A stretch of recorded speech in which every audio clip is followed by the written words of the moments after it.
है। सबका डर से हुए हैं फरार, अब छपरा लौट के न जाएंगे। नूनी रोटी खाएंगे, जिंदगी संग ही बिताएंगे। ठीक है, नूनी रोटी खाएंगे, जिंदगी संग ही बिताएंगे।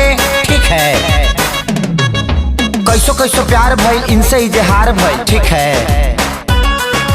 कैसो कैसो प्यार भइल, इनसे इजहार भइल। काने काने जाने कैसे गाँव में प्रचार भइल। ठीक है, पंचायत कई बार भइल, थाने FIR भइल। हमारा घर से इनका घर से लाठी लाठी मार भइल। ठीक है, धोएंगे पलट बाकी नहीं के संग में, घर अपना हम बसाएंगे। ठीक है, धोएंगे पलट बाकी नहीं के संग में, घर अपना बसाएंगे। नून रोटी खाएंगे, जिंदगी संग ही बिताएंगे। ठीक है, नून रोटी खाएंगे, जिंदगी संग ही बिताएंगे। ठीक है,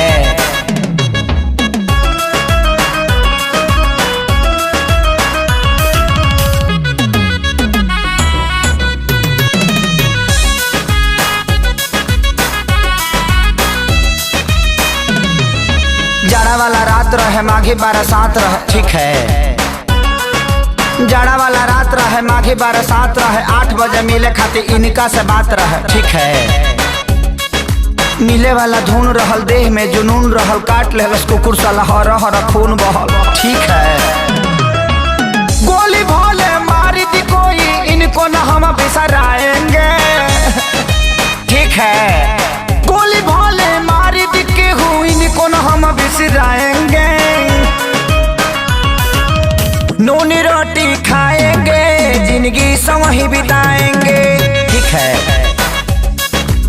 नून रोटी खाएंगे, जिंदगी संग ही बिताएंगे।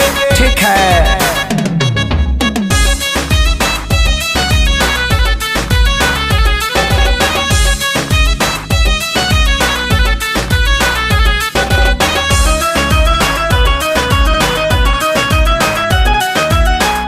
मर जाए इनका खातिर लड़ जाए। ठीक है, कट जाए मर जाए इनका खातिर लड़ जाए। कोर्ट मैरिज खातिर जज से भी अड़ जाए। ठीक है, संगे प्यारे लाल बाड़े, सोनू खुशहाल बाड़े। प्रणव आजाद आशीष कइले ख्याल बाड़े। ठीक है, हाय हम खेसारी, इनके बाप के हाथ न आएंगे। ठीक है, हाय हम खेसारी, इनके बाप के हाथ न आएंगे। नून रोटी खाएंगे, जिंदगी संग ही बिताएंगे। ठीक है, हबड़ा में रह जाएंगे, छपड़ा कहियो न जाएंगे। अरे नहीं हबड़ा में नहीं, हम गलती से बुला गई। ठीक है, नूनी रोटी खाएंगे, जिंदगी संग ही बिताएंगे। ठीक है, नूनी रोटी खाएंगे, जिंदगी संग ही बिताएंगे।